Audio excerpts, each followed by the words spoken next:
So over the last several years, we've been investigating the legend of Tom Dooley and the murder of Laura Foster. And we wanted to find out who really murdered her. Was it Ann Milton Foster? Did Tom Dooley have something to do with it? Was it the cousin Pearline?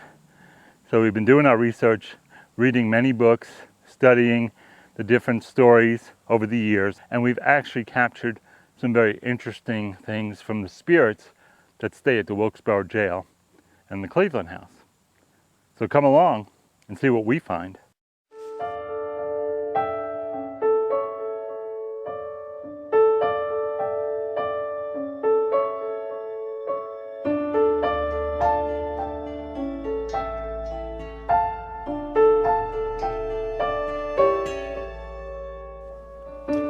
What really lies between light and shadow? Hear the echoes of glory. Turn back the hands of time. Visit beautiful relics. Witness the unseen. Voices from beyond.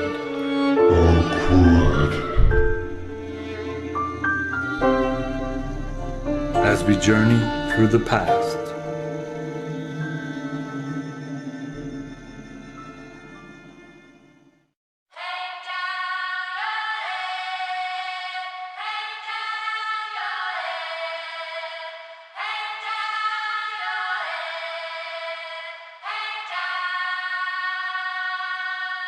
Hang down your head, Tom Dooley. Hang down your head and cry.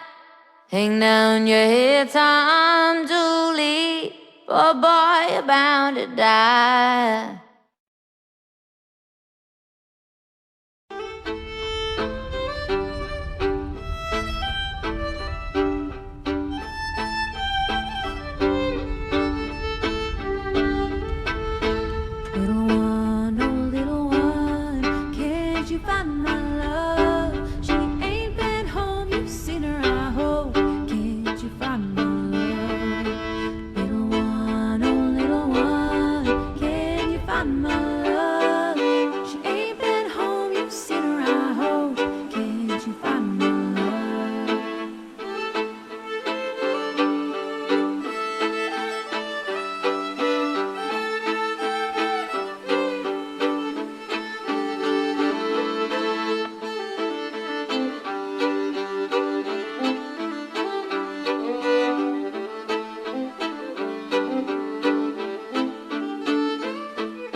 So Tom grew up in the North Carolina mountains, and he grew up in a region between Ferguson and Wilkes-Barre. As he grew up, he was involved with Ann Foster from a young age, 12, 13 years old, and they had been caught fooling around, and they were young teens in love. And over the years, Tom always was involved with Ann. He went off to war. He fought in the Civil War. And so she wasn't sure he was coming back. He did eventually get captured as a prisoner. And she married James Milton, who was a successful cobbler and a farmer and well-to-do. And so she married James.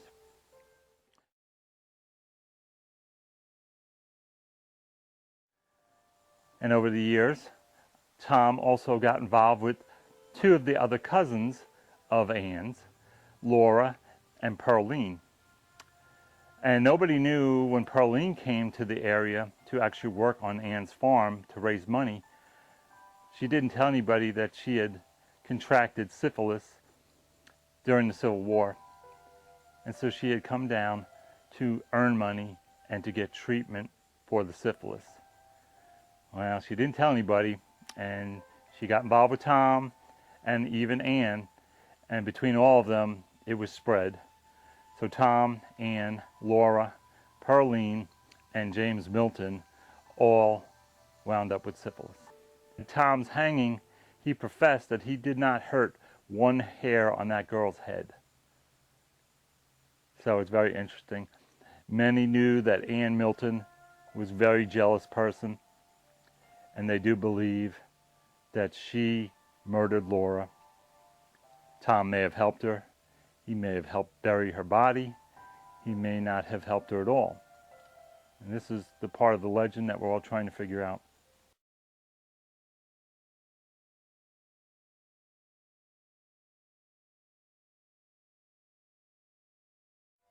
It's all a very interesting tale from the 1860s here in the North Carolina mountains. Did Ann Milton Foster murder Laura Foster? We may have an answer from one of the spirits at the Wilkesboro jail.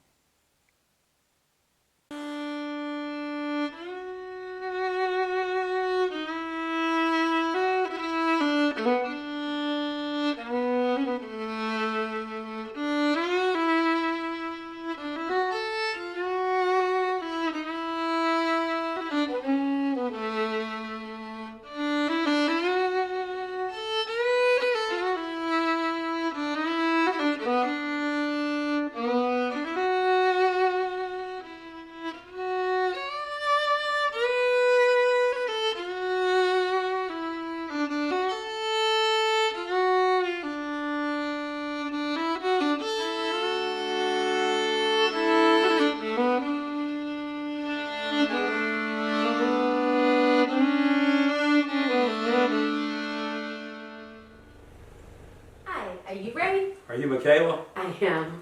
So nice to meet you. Fantastic, good to meet you. Nice to meet you. Welcome to the Old Wilkes Jail. Thank you. I'm really excited to check it out and see what's going on here. See what we can find out. Sounds perfect. From the moment I can remember, I've had this connection with the departed. It's like a sixth sense, but instead of seeing or hearing the living, I'm attuned to the energy of those who have passed on. It's like tuning into a frequency that others might not even know exists. As I walk through places like the old Wilkes County Jail, I lead with my hand, feeling the vibrations around me like an antenna. It's a tingling sensation, a weight pushing against me, telling me stories of the past that linger in the air. Energy never dies. It just transforms, vibrating at different frequencies that I must attune myself to in order to perceive. Being clairaudient adds another layer to my abilities. I can hear the thoughts of the dead separate from my own, which is why I prefer to come into investigations with a blank slate. I don't want my own thoughts clouding what I hear from the other side. In the jail, I felt a pull towards certain rooms, picking up on the energies within.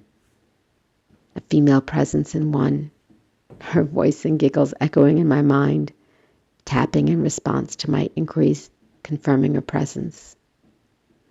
Then a male voice in another cell, responding to my greetings.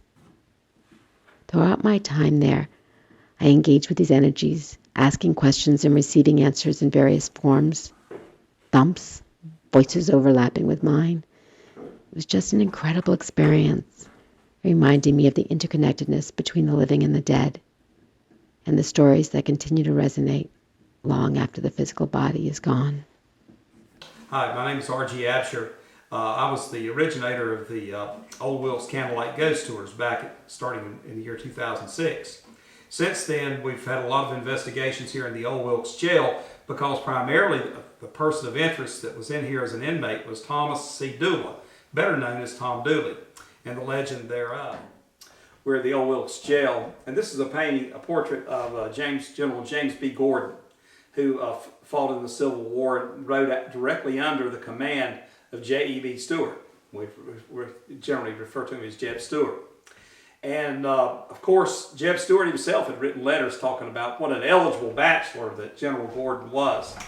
and he never married. He was in his prime of life, mid-30s, and unfortunately was killed in the Battle of Spotsylvania, just north of coastal Tidewater, Virginia, during the Civil War. And he was mortally wounded and died a few days later. Of course, his portrait hangs here today in the Old Wilkes Jail. And since he never married and was such an eligible bachelor, it's thought today that people reported they come in, especially young ladies, that report that he flirts with them, makes eye gestures, and is actually trying to pick up women, if you get the drift. And not that a soldier boy would ever do that, now, then, or present. But we do know that it makes for an interesting conjecture. And is it possible that General Gordon just is looking for his long-lost love, that he never did know married life, and unfortunately, and of course, that perhaps his spirit today roams around in the Old Wilkes Jail here in his native Wilkes County?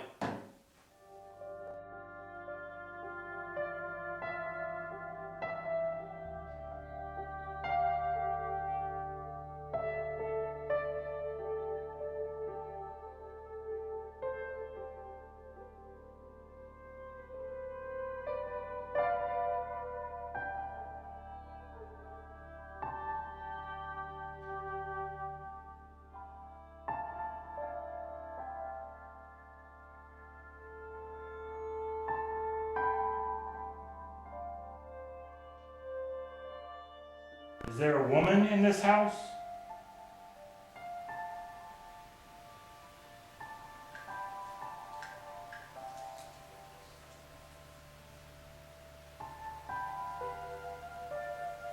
If so, can you rock that rocking chair over there?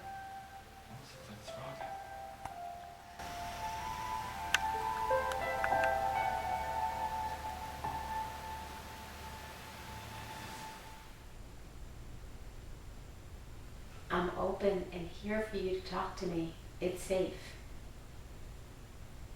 No one's gonna hurt you.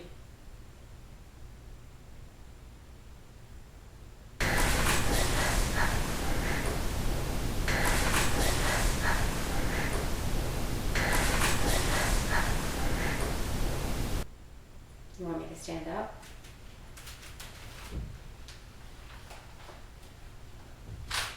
I'm walking. Put my pen down.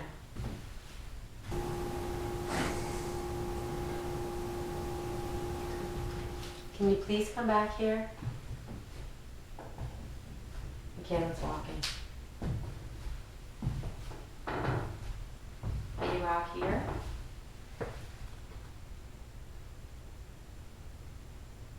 It's okay to join me. Several years ago, we had the opportunity to do a ghost hunt at the Wilkesboro Jail. When we first arrived, I walked in the front door and immediately was kind of drawn to the right side of the steps. There's a room back there, and when I walked in, I noticed that there was a very heavy feeling in the room. Mike was already in the room before me, and he turned around and he looked at me and he said, "Do you feel that heaviness in this room?" I said, "Yeah, Mike." I said, "It's really heavy. It just feels like there's something not quite right in here." Well, this feeling went on for probably 5 minutes or so. And then all of a sudden, it was just like somebody lifted a curtain and the heaviness went away. Well, there was a room at the back, right beside of it. And we went back in there and it was normal. So next door and kind of behind the jail, there's an old pioneer house called the Cleveland House. We went back there and we were investigating, and I decided to go upstairs. Well, I went upstairs and there's all these little beds like for children. And I got the feeling that there was children in the room with me, but nothing, I couldn't get a response because I felt like that something was holding the children back. I could feel the children, but it was like something holding them back. And then all of a sudden, there was this feeling of something just rushing through me. And when it did, I got the picture in my mind of this old man, and I'm assuming he was their father, and he is the one that was keeping them from talking to me. It was the weirdest experience of my entire life. It was like electricity at the same time, like the wind blowing through you. And other than that, I didn't really have any other experiences, but that was a good enough experience for me.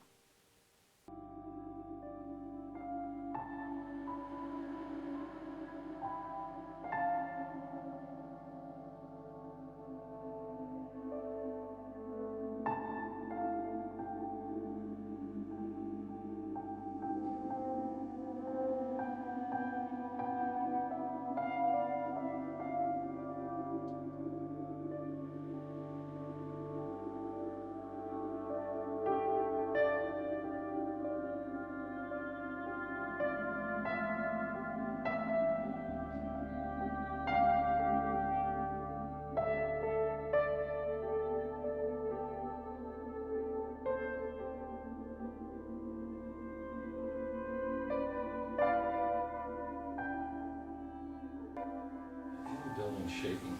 You I do? don't know if it's me or... I don't feel the floor or anything shaking. I'm not moving.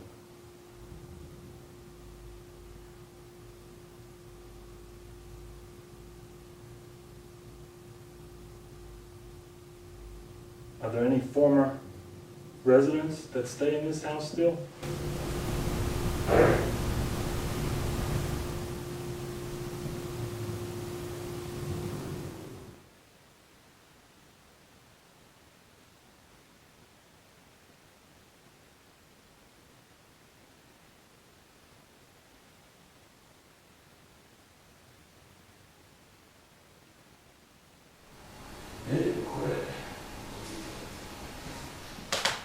Alright, if there's anybody here to come talk to me, please do.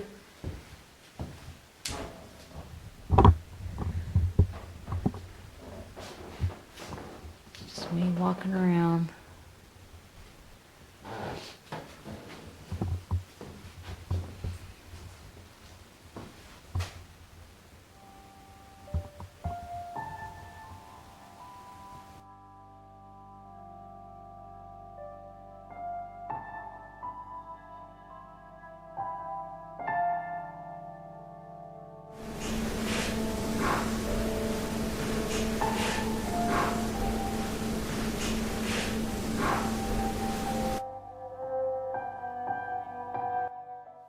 So we were fortunate enough to go into the jail cells upstairs in the jailhouse to see what we could find on our investigation. There was about 5 or 6 of us in there at a time, and then people would kind of rotate out and give the other people opportunity to go upstairs or go into the house. And it just so happened our group had been upstairs. We already felt something in the men's jail cell, which was an odd feeling. It was like static electricity, and a lot of people noticed it. So everybody was filtering out because our time was through. And the last 2 people in the house and happened to be upstairs was myself and a friend, Pastor Sherry. And we were getting to the stairs to go down, and everybody else had already gone out the front door. And I looked at Sherry and kind of winked, and I said, well, you know, watch this. And I, in a loud voice, said back at the men's jail cell, thank you for letting us take your photograph. And right as I said that, you could hear this really loud sound, and it sounded like a bowling ball just dropping from 3 or 4 feet in the air onto the floor. The whole top of the jailhouse shook. So me and Sherry looked at each other and go running down the stairs, run outside where the other people are, and we're like, oh my God, did you just hear that? And everybody looked at us like they didn't know what we were talking about. And we were like, how could you not have heard it? It shook the whole upstairs of the jailhouse. Come to find out later through Ray Absher that that is a noise that people often hear. And there happens to be like a ball and chain, a big heavy ball and chain in the men's jail cell. And so a lot of people claim that maybe that's what they heard, but it is odd that it happens to be in the men's cell, and we heard something really loud hit the floor.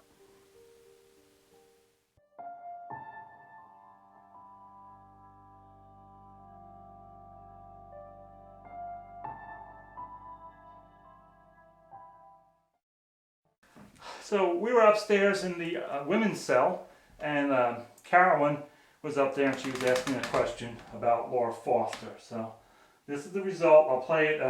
It's the original clip one time, and then I like to put everything in a loop so that you can actually hear the piece that I'm talking of. Who killed Laura Foster?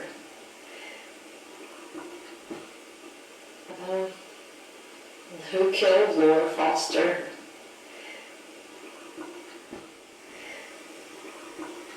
Heard it. And whisper.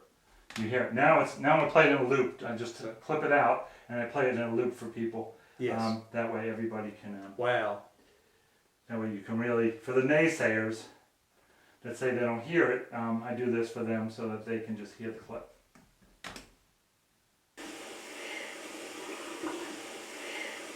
And spirit.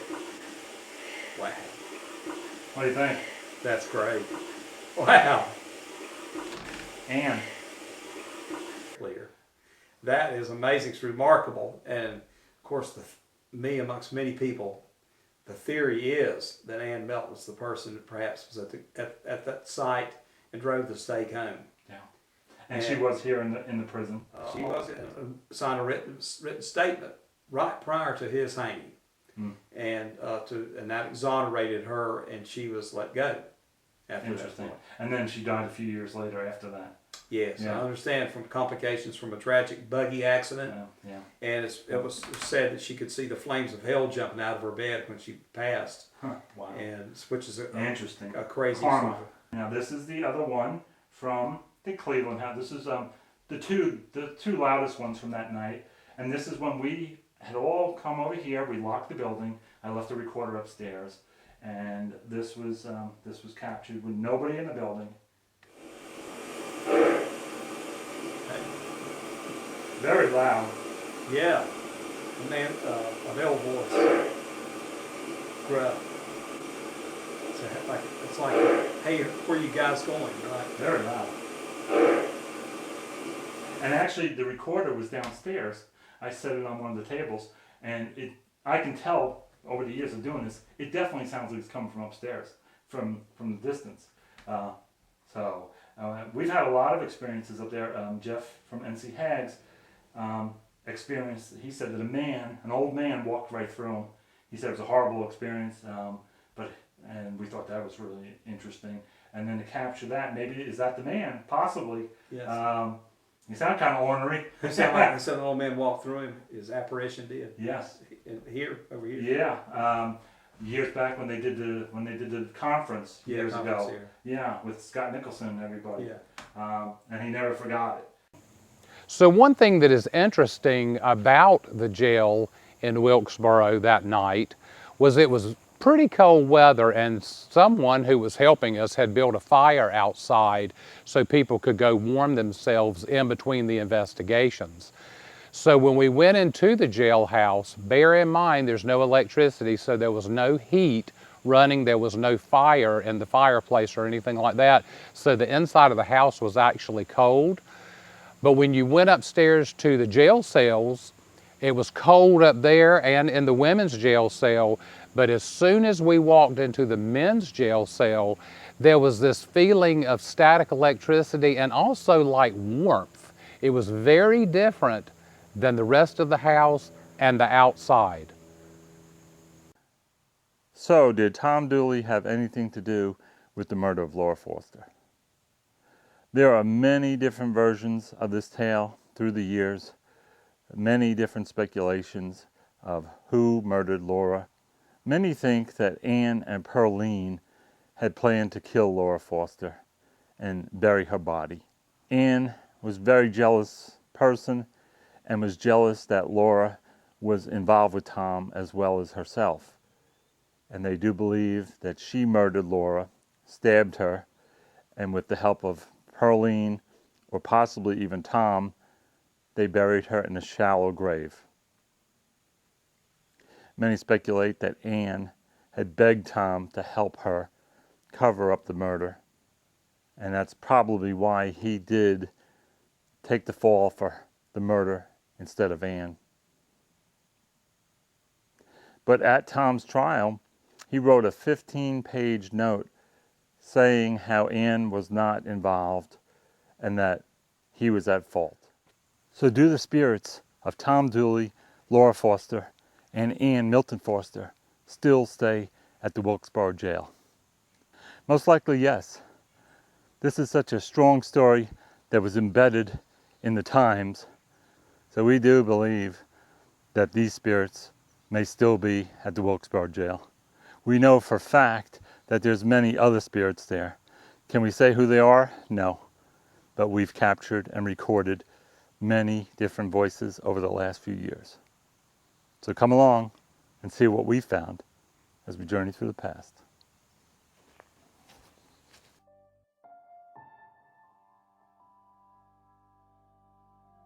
You haven't proven to us that you're here yet.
Hang down your head, Tom Dooley. Hang down your head and cry. Hang down your head, Tom Dooley. Poor boy, about